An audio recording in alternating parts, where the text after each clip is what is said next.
안녕하세요. 사랑하는 나가네 교회 교우 여러분, 그리고 하나님의 말씀을 함께 읽어가는 그리스도의 형제 자매된 교우 여러분, 오늘은 우리가 출애굽기 21장을 읽습니다. 하나님께서는 십계명의 말씀에 이어서 여러 가지 종류의 시민법과 제의법에 관한 규례를 말씀해 주셨습니다. 오늘도 이와 관련해서 몇 가지 내용들을 살펴보게 됩니다. 1절부터 보겠죠. 네가 백성 앞에 세울 법규는 이러하니라.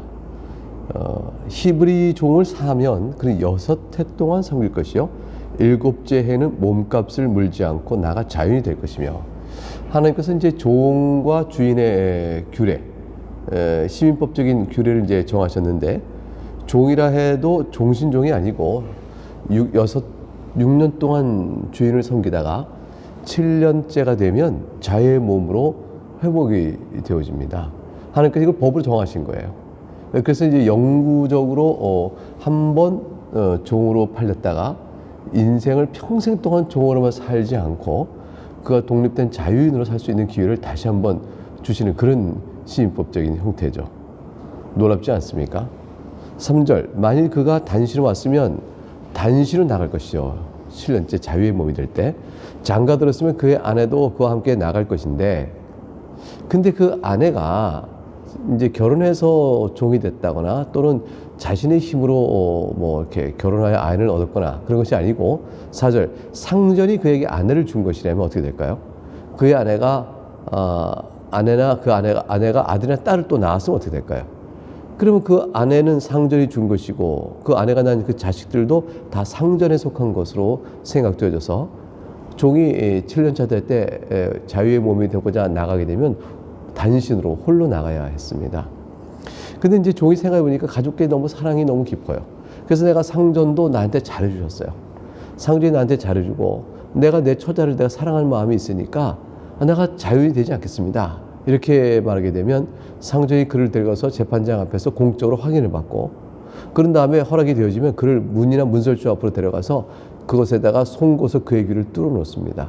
뚫은 귀, 그리고 종신토록 그의 상전을 섬기게 돼 있어요. 이게 표시죠. 귀가 뚫은 귀 자체가 상전을 섬기는 이제 표시가 되어집니다. 7절에 만일 사람이 어려워져서 자기 딸을 여종으로 팔았으면 그는 남종같이 나오지 못할지며, 이렇게 돼 있어요. 여기서 말하는 내용은 여종의 경우 왜 남종과 달리 7년차 때 이렇게 다시 자유의 몸이 되는 일이 없느냐, 이렇게 생각이 얼른 들 수 있는데, 여기 뒤에 나오는 내용을 보게 되어지면 여기서 말하는 여종을 딸을 여종으로 팔았다는 것은 주인의 첩으로 들어가도록 한 것을 의미합니다. 보통의 그냥 일하는 종으로 들어갈 경우는 뭐 남종에 마찬가지로 6년이 지나고 7년차가 되면 자유의 몸이 될 수 있겠죠. 근데 이제 상전의 첩으로 들어간 경우, 만일 성전이 그를 기뻐하지 아니하여 상관하지 아니하면 8절에 그를 속량하게 할 것이나 상전이 그 여자를 속인 것이 되었으니 외국에는 팔지 못할 것이요. 이게 무슨 말이냐면, 상전이 이제 그 여종을 첩으로 받기로 하고 이제 품에 안았는데, 근데 이제 마음이 변한 겁니다. 그래서 마음에 들지 않고 그래서 상관하지 아니하겠다 이렇게 되어버리면, 그 속량하여 그 여인을 자유롭게 해줘야 될 텐데, 그런데 상전이 그 여자를 속인 바가 되잖아요. 원래 그런 조건으로 이렇게 들어온 것이 아니었는데, 그렇기 때문에 상전은 이제 그 여인을 놓아줘야 합니다. 그런데 외국에는 팔지 못한다고 했어요. 외국인에 파는 것은 하나님의 백성으로서의 지위를 이렇게 만드는 것이죠. 이스라엘 백성으로서의 하나님 예배하고 그의 백성 사랑하는 이 지위를 잃어버리게 하는 것이기 때문에 이건 아주 다른 문제가 되는 거예요. 그래서 외국에는 팔지 못하도록 하였습니다. 근데 이제 만일 자기가 이제 여종을 취할 때 자신의 첩으로 맞이하려고 취했으나 마음이 바뀌어서 내가 이 여인을 취할 것이 아니라 아들에게 줘야겠다. 그래서 아들에게 주게 되면 그 여인을, 그 여종을 딸처럼 대해준다. 그래서 극진히 아껴주고 살펴줘야 될 책임을 또 물었습니다. 10절에 만일 상전이 그런데 다른 여자에게 장가가 들지라도 그 여자의 음식과 의복과 동침한 것은 끊지 말 것이며, 이게 무슨 말이냐면, 한 이제 여종을 받아 첩으로 삼았습니다. 근데 이제 마음이 또 새로운 여종을 첩으로 삼고자 하였어요. 그 새로운 여종을 첩으로 삼았으면 먼저 첩이 된 여종에게는 어떻게 되느냐? 그럼 내치는 것이 아니고 그 여종은 첩으로서 가져야 될 모든 권리를 다 누리게끔 해줘야 한다는 것이에요. 그 새로운 여종을 첩으로 받다 할지라도 이전에 있던 여종에게 음식과 의복과 심지어 동침하는 것조차도 계속해서 유지시켜줘야 한다는 것입니다. 이것은 이제 그 여종이 어떤 그 성적인 욕구가 있기 때문에 그것을 또 만족시켜줘야 한다라는 차원의 것을 넘어서서 그 당시에는 이제 아이를 낳잖아요. 그러니까 여종이 자기가 내쳐지게 되어져서 음식과 의복은 받지만 이제 이 사람을 보고 첩으로 들어왔는데 자식을 생산할 수 없는 일이 되어지면 이 여인은 인생 중에 굉장히 슬픔이 있게 되죠. 그러니까 그 주인이 그럴 수 있도록 이 여인을 계속 상관하여 그 품고 동침하여 여인에게도 아이를 낳을 수 있는 기회를 줘야 한다. 그 권리를 존중해야 된다. 그런 것입니다. 그게 주인이 이제 무절제하고 방종하여 이렇게 첩을 여러분을 임의로 막 두면서 나 모른다 이렇게 하지 못하도록 그 여종인 그 사람들 하나하나의 인격과 인권을 보호하는 것이죠. 억울함이 없도록 그 당시 사회제도 안에서 보호하도록 하는 것이라 이렇게 볼 수가 있습니다. 그래서 이제 그가 이 세 가지 수행하지 아니하면 여자는 속전을 내지 않고 거저 나가게 할 것이니라. 이 말은 이제 다른 사람과 혼인할 수 있는 권리를 얻게 되어집니다. 이렇게 남종과 여종의 규를 쭉 봤는데 그 특이점이 뭐예요? 결국은 남종의 여종에서 남종의 여종은 다 주인에 있어서는 고대사에서 다 재산 취급됐거든요. 재산으로 그를 받아들였지만 그러나 이 보통의 재산과는 달리 인격체란 말이죠. 그러니까 인격체인 종을 재산으로 부린다 하더라도 그 최선의 인격성을 유지해야 될 존엄성을 유지시켜주는 그런 하나님의 아주 세밀한 법 규례의 내용이 배려가 규례 속에 들어가 있다라고 볼 것입니다. 그러니까 그 당시 사회 안에서는 이 정도의 배려와 내용이 규례에 들어있음으로써 상종과 종사의 관계가 유지되어지면 좋은 인격적 대우를 받고 자신이 또 할 바를 다해가는 그런 이제 관계가 되어지겠죠. 굉장히 그 선진적인 당대 문화를 보게 되면 선진적인 법이라 이렇게 할 수 있겠습니다. 이제 그 다음부터는 12절 이하부터는 시민법상으로 사형에 해당되는 죄가 뭔지를 좀 말해줍니다. 예를 들어 어떤 게 볼까요? 12절 사람을 쳐 죽인 자는 반드시 죽이라 했어요. 고의적으로 사람을 죽였으니 죽여야 될 거 아니에요. 쳐서 죽였어요. 쳐서 죽였으니까 이 자가 죽을 때까지 친 거 아니겠어요? 그런 자는 악하니 반드시 죽이라 했어요. 13절 만일 사람을 죽였는데 고의적으로 죽인 게 아니에요. 나 하나님이 사람을 그의 손에 넘겨서 죽게 됐다. 그럴 경우는 내가 그를 위하여 한 곳을 정하리니 그 사람이 그리로 도망하여 목숨을 보존하라. 이렇게 돼 있어요. 이게 무슨 말이냐면 실수로 죽였어요. 이제 자신이 의도치 않게 실수로 죽였다. 또는 정당방위로 죽였다. 그 사람이 나한테 다해서 내가 정당방위로 그를 내 몸을 보호하다가 그 사람이 죽게 됐다. 또는 우연히 그 어떤 사람의 죽음과 사건적으로 관련이 됐지만 사실 이 사람이 그 사람 죽음에 역할한 것이 없는데 사건과 관련됐기 때문에 이 사람이 지금 어려운 처지에 될 수가 있어요. 그럴 경우는 하나님께서 지정하신 곳으로 도망하여 가족들이 보복을 하겠다는 나를 죽이고자 달려올 때에 그 가족들의 보복으로부터 피하여 생명을 보존할 수 있도록 하나님이 기회를 줬습니다. 그러니까 인간사 속에 고의적으로 살해하는 경우도 있지만 그렇지 않은 많은 경우가 있으므로 하나님께서 한 곳 지정하여 그 경우를 돌보게 하신 것이죠. 근데 14절에 보게 되면 그 사람이 그의 이웃을 고의로 죽였으면 고의로 죽여놓고 도망을 가요. 도망가서 하나님이 지정한 곳에 도망가 있으면 그를 어떻게 돼요? 잡아서 죽여야 됩니다. 근데 너는 그를 내 재단에서라도 잡아내려 죽이라 했어요. 그러니까 그가 이제 살겠다고 고의로 죽여놓고 막 하나님의 재단으로 도망가요. 근데 고의로 살해한 사람은 재단으로 도망가도 끌어내려 죽이라. 재단에서 바로 죽이는 것은 거룩한 곳이니까 이게 합당치 못하고 끌어내려서 죽이라고 했었어요.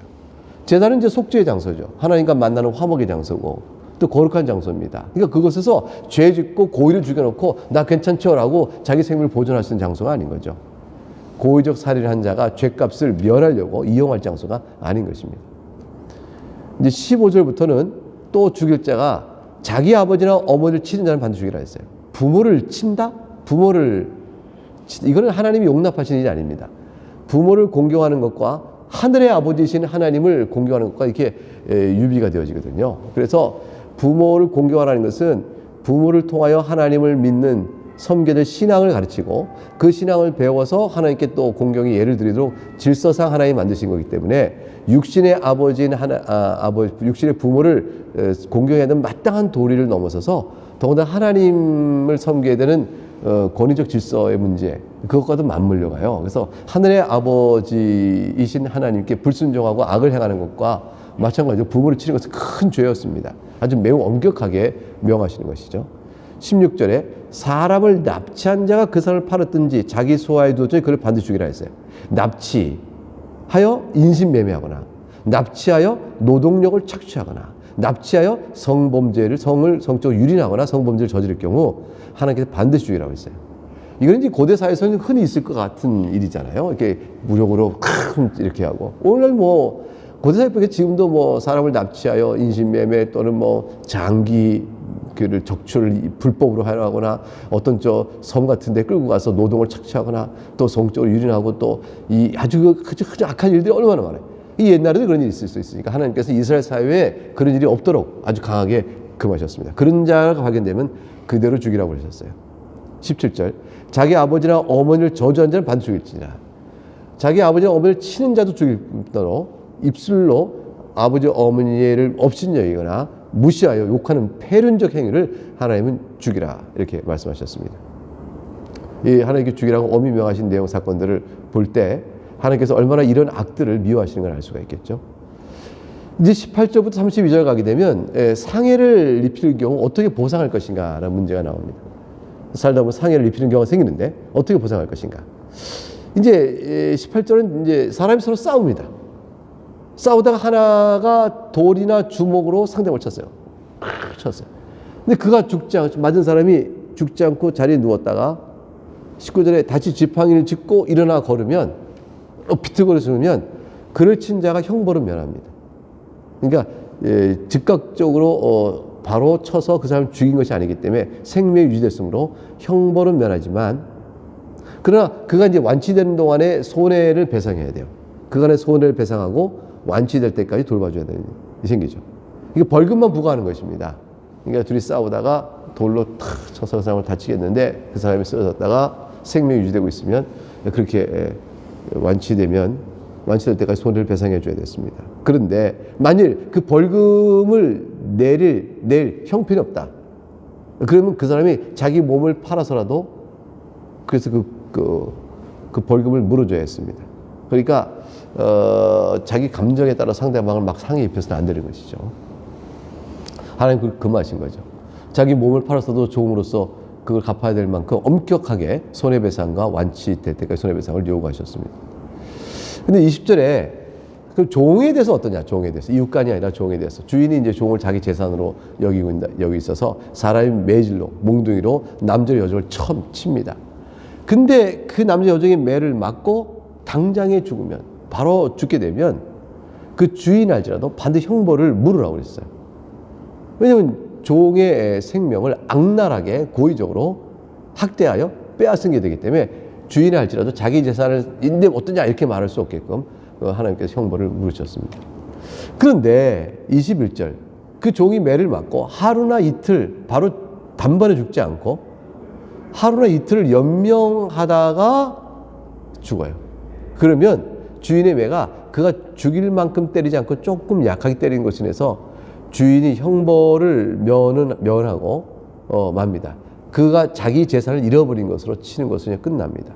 왜냐하면 어차피 종은 상전의 재산이니까 그를 이제 매로 때렸는데 하루 이틀 이렇게 연명하다가 그가 나중에 죽게 되어지면 그러면 재산을 잃은 것을 간주하고 형벌은 내리지 않았습니다.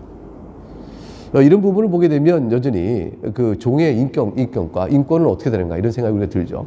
하루 이틀 연명한다도 그 사람이 죽인 거 아니에요? 이렇게 볼 수 있는데 즉각적인 죽은 것과 21절에 하루 이틀 연명 사건을 구분해서 요 경계선만큼의 매질의 한계를 정한 것이죠.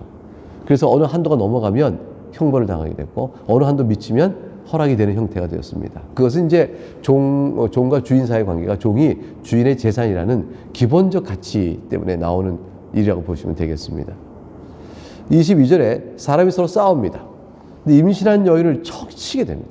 서로 싸우는데 여인이 임신한 상태예요. 근데 낙태하게 됐어요. 유산을 하게 된 거죠.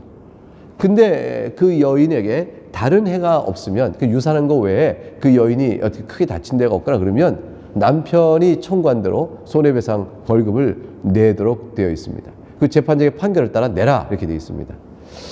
이것은 왜 재판장의 판결이 필요하냐? 이것은 낙태케 되는 일로 인하여 청구하는 것은 남편이 청구합니다. 본인이 아니라. 남편이 청구하는데 가해자가 그거 너무 많아요. 그건 너무 크죠라고 청구액이 동의가 되지 않으면 재판장이 결정하여 주는 것이죠. 그러면 그것만큼 낙태된 일로 인한 손해배상을 받게 되어졌습니다. 그런데 서로에 싸웠는데 임산부가 낙태를 했는데 다른 해도 입었어요. 그러니까 임산부 자신도 몸을 상하게 됐거나 임산부 자신도 큰 어려움을 겪게 됐다면 그래서 만약에 임산부가 다퉈서 아이를 낙태하고 임산부가 죽게 됐다면 생명을 잃어버렸다면 생명으로 갚으라 그랬어요. 이게 동해 보복이 주어집니다. 같은 해로 갚으라 했어요. 그래서 24절 눈은 임산부가 다퉜는데 아이를 유산하고 눈을 다쳤다. 그럼 상대방 눈도 다치게 하라. 이는 이, 손은 손으로, 발은 발로, 대인 것은 된 것으로, 상한 것은 상함으로, 때린 것은 때림으로 갚을지니라. 그래서 동해 보복의 원칙을 적용해 주었습니다. 그러므로 이웃 간에 다투는 데 있어서 더군다나 임산부와 다툴 경우는 상당히 유의했어요. 하나님께서 그 안에 새로운 생명을 주셨기 때문에 그걸로 인해서 나타난 일들이 이와 같이 조심스럽게 다뤄졌습니다.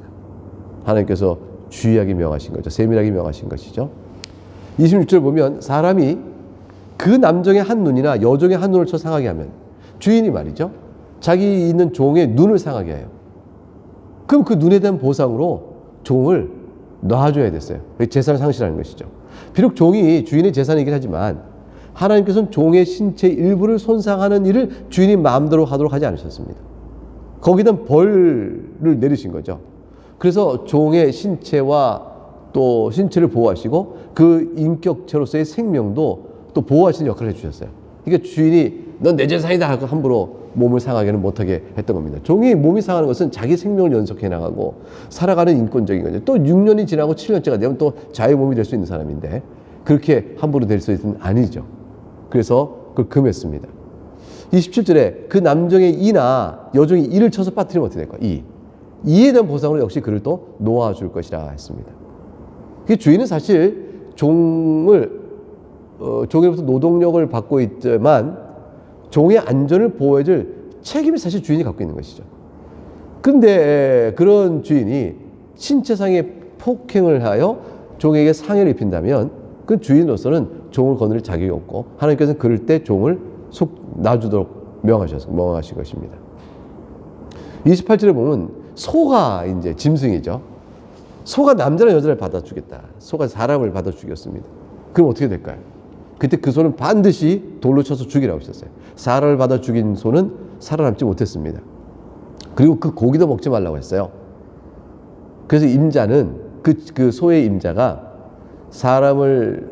자기 소가 사람을 쳐서 죽이면 그 소를 죽이고 고기도 먹지 말라 했으니 완전히 큰 재산을 상실해버리게 되는 것인데 임자는 형벌을 면했습니다. 왜 소임자가 형벌을 면하게 될까요? 그것은 소의 우발적인 행동으로 인하여 벌어진 일이라고 간주하고 주인이 소를 이용해서 고의적으로 상대방의 사람을 죽이려 했다면 모를까? 그런 것이 아니라면 그건 뭐 어쩔 수 없는 일로 봐지는 것이죠. 그렇다고 소를 살려두지는 않았습니다. 소를 죽이고 재산을 처분하게 되죠. 왜냐하면 고기를 소돼지 먹지 못하게 했기 때문에 결국은 재산을 잃어버리게 되게 되었죠. 근데 소가 본래 받는 버릇이 있어요. 소가 본래 받는 버릇이 있고 임자는 그런 말미암아 경고를 받았어요. 당신 소가 사람을 자꾸 받으니 그걸 받는 버릇이 주의하시오. 저러다가 사람 해치겠소. 라는데도 단속하지 않았어요.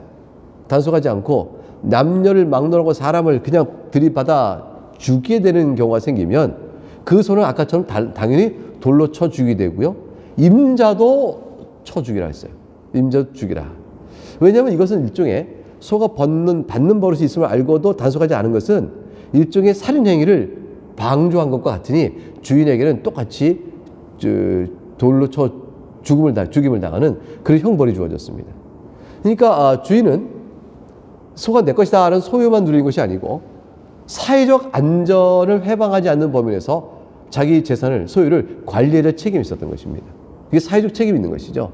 이게 막 사람을 받는 소는 사회적 책임이 있기 때문에 그걸 그대로 두면 안 되는 것이에요. 그래서 임자도 그렇게 돼서 벌어진 살인 행위가 있을 때는 죽임을 당해야 한다고 말을 했습니다. 요즘에 우리가 맹견이 다른 사람을 해치고 막 이런 경우가 있고 어린아이를 막 물어서 그냥 살해하는 경우도 있는데, 이런 경우 이 성경대로 하게 되면 사회적 책임을 다하지 않았죠. 맹견이 사람을 물어뜯는 그 버릇이 있음을 알고 단속하여 관리해야 되는데, 그걸 방조하여 그런 일이 벌어지게 될 경우는 주인도 그 맹견을 죽이는 건 물론이고 주인도 죽임을 당했던 것이죠.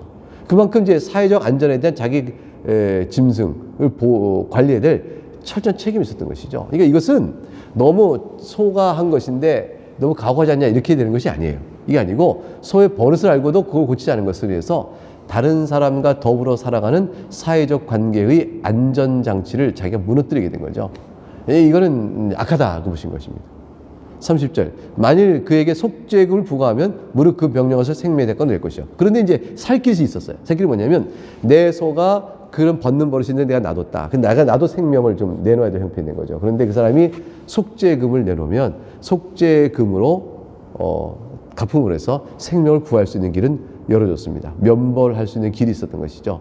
어차피 그 사람이 직접 죽인 것이 아니라 짐승의 악한 습관을 내버려 둠으로 살인 방조했다는 일로 인해서 죽게 된 유익이니까 이렇게 속죄금을 내고 살 수 있는 길을 열어두기도 했습니다. 31절, 아들을 받든지 딸을 받든지 이 법규대로 그 임자에게 행할 것이며, 아들을 받다 딸을 받다는 건 왜 구분했을까요? 이건 남자 여자가 아니고 이건 어린아이를 뜻하는 거예요. 그래서 어린아이를 소가 치받아서 아이를 죽게 될 경우는 똑같이 앞에 나온 법규와 똑같이 행하라는 것이죠. 왜냐하면 어린아이도 성인과 똑같은 생명이고 인격이기 때문에 그렇습니다. 그래서 이것은 어린아이에서 가치를 낮춰보거나 또 해프게 보는 일이 없도록 하는 인권적 보호 차원의 하나님의 손길이 닿았다 이렇게 볼 수 있습니다. 근데 그 소가 남종이나 여종을 받으면 어떻게 될까요? 이웃이 아니고 남종 여종이다. 그러면 그 종의 값을 치러야 될 거 아니에요? 그럼 소 임자가 그 남종의 여종 죽은 그 종의 임자에게, 주인에게, 그의 상전에게 종의 값으로 이렇게 목숨값을 내줘야 됩니다. 그 목숨값이 은 30세겔이에요. 소는 그리고 이제 사람을 죽였으니 돌로 쳐서 죽이게 되어지죠. 그렇게 되어지죠. 종의 속전, 종의 몸값이 이제 은 30세겔이다. 이것은 은 1세겔이 노동자 4일의 노동값이에요. 그러니까 30세겔이면 120일의 노동 품삯이죠. 약 이제 4개월 동안의 노동 품삯. 여러분이 받는 봉급의 4개월치가 그 종의 몸값과 같다고 생각해 보세요. 어느 정도인가요? 30세겔의 은 30세겔 무게는 은 342g 정도의 무게가 되죠. 예수님을 팔아넘긴 유다가 제사장한테 받은 그 돈이 은 30세겔이었습니다. 이제 그 정도 쳤던 율법에 나온 이 정도 범위에서 쉽게 계산된 것이라 볼 수가 있겠죠. 이제 타인의 짐승에게 이제 또 다른 얘기가 되죠. 36절까지는 타인의 짐승에게 손을 입힌 경우 어떠냐? 내가 이제 구덩이를 좀 열어놨어요. 구덩이를 파고 뚜껑을 안 덮어놨어요. 근데 이제 소나 나귀가 거기 툭 빠져서 소나 나귀가 상해를 입었어요. 또 죽었어요. 그럴 수가 있겠죠. 그러면 34절, 구덩이 주인이 잘 보상을 해줘야 됩니다. 짐승 임자에게 돈을 줘서 짐승값도 치러주면 되는 것이죠. 그리고 죽은 소나 나귀는, 내 구덩이에 빠져 죽은 소나 나귀는 내 것이 되는 거죠. 그래서 말하면 판매가 돼버린 거예요. 죽은 값에 짐승값은 주고 이것은 내가 갖는 그런 형태로 되어진 것이죠. 그래서 적절한 보상을 해야 하는 것으로 되어 있습니다. 근데 이제 이 사람의 소가, 내 소가 다른 사람의 소를 받았어요. 그리고 이제 죽였네? 그러면 살아있는 소로 이 두 사람은 어떻게 해야 될까요? 내 소가 저 사람의 소를 받았는데 저 사람의 소가 죽었다. 그러면 두 주인이 만나서 이렇게 하라고 되었어요. 살아있는 소를 팔아서 값을 반반 나눠라. 죽어있는 소도 각각 처분하여 반반씩 나눠 가지라. 이렇게 얘기했습니다. 이것은 어떠냐면 내 소를, 저쪽 사람의 소가 날 받아서 내 소를 죽였으니까 그 당한 주인 입장에서 억울하다, 내가 좀 더 받아야 한다 이런 생각이 들지 몰라요. 멀쩡한 소를 죽여놓고 네 소가 근데 왜 반반씩 나눠가냐, 다 똑같이, 이런 생각할지 모르지만 율법의 뜻은 짐승 간에 있는 일이지 않느냐 하는 거예요. 짐승 간에 있는 것을 누구의 책임 여부를 따질 수가 없다는 거죠. 그렇게 따진 것은 참 곤란하게 되는 거죠. 그래서 받쳐 죽은 소나 또 받은 소나 짐승 안에 있는 일이니 받쳐 죽은 소의 주인도 사실은 그렇게 보면 피해자라 할 수 없고 또 그걸 받은 소의 주인도 가해자라 볼 수 없이 이런 사태가 벌어지면 둘이서 평화롭게 각각 반반씩 나누라 이렇게 규례를 정했습니다. 근데 36절에 그 사람이 이제 자기 소가 받는 버릇이 있는 걸 알아요. 그냥 들이받는 버릇이 있는데 그래서 다른 소를 들이받아서 죽을 수 있는 거죠. 근데 이 사람이 단속을 하지 않았어요. 그렇게 되면 소로 소를 갚을 것이라 했어요. 그게 무슨 말이냐면 내가 이제 들이받는 내 소가 상대방 소를 죽으면 죽은 소에 대한 값으로 산 소로 갚아줘야 됩니다. 그리고 죽은 소는 네가 가져가라는 것이에요. 그 사람이 가져가는 것이죠. 그래서 내 소가 다른 사람을 받아서 버릇이 있는 받는 버릇 때문에 죽이고 나면 그 죽은 소의 속값으로 다른 사람을 완전히 치러주고 죽은 소나 내가 가져오는 형편이 되어지게 된 것이죠. 그래서 죽은 소를 가져오게 한 것은 비록 받는 습관이 있는 소를 단속하지 않은 책임은 있지만 지나친 손해를 보지 않도록 죽은 소라도 챙기도록 하나님 하셨어요. 그리고 그 억울한 일을 당한 사람은 주인에게는 산소로 주어서 살아있는 소를 주어서 변상을 해주니까 그 사람은 크게 나쁠 건 없겠죠. 그렇게 해서 처리하도록 했습니다. 지금까지 본 모든 규례들은 어떤가요? 하나님께서 얼마나 세밀하게 이스라엘 공동체 사회를 평화의 상태로 이게 지낼 수 있도록 안전하게 규례를 정하셨는가를 바로 생각해 볼 수가 있죠. 인간의 죄성이 있잖아요. 이 죄성 때문에 서로 다투고 탐욕 때문에 다투고 내가 더 가져가려고 이렇게 막 싸우는 그런 그 소란, 거기에 사기도 있고 거짓도 있고 막 그런데 하나님께서 이렇게 세밀하게 규례를 정해 주심으로 인해서 하나님의 나라가 세워지는 거룩한 공동체 안에 인간의 부패성으로 인한 더럽고 혼잡함이 최소화될 수 있도록 하나님께서 배려하신 것이라 보겠습니다. 결국 이렇게 하여 또 구약 규례는 구약 이스라엘 사람이 만들어지고 우리는 내일과 내일모레 계속 이어서 이 같은 하나님이 정하신 규례들을 세밀하게 계속 살펴보는 기회를 갖게 될 것입니다. 오늘은 여기까지 읽었습니다. 또 평안하시기 바랍니다. 샬롬.